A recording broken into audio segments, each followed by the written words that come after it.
kaligtasan mo sa Alerto 24.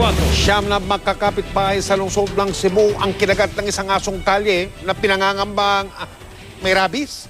Kabilang sa mga nabiktima ang isang buntis, si Nico Sereno ng GMA News na Alerto 24. Dumulog sa tanggapan ni Cebu City Vice Mayor Edgardo Labella ang siyam na magkakapitbahay ng Barangay Malubog.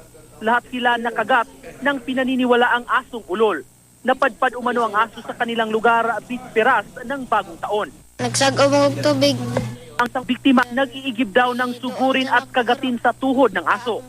Kabilang sa mga nakagat ang isang babaeng 7 buwang buntis. Paglakanan mo, may iro.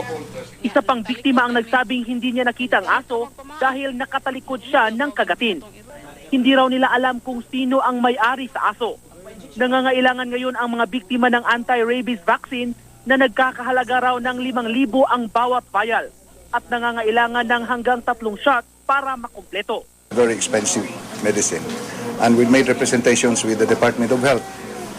In fact, I called Manila because I have a friend who is an assistant secretary to call the regional office to provide us with this medicine.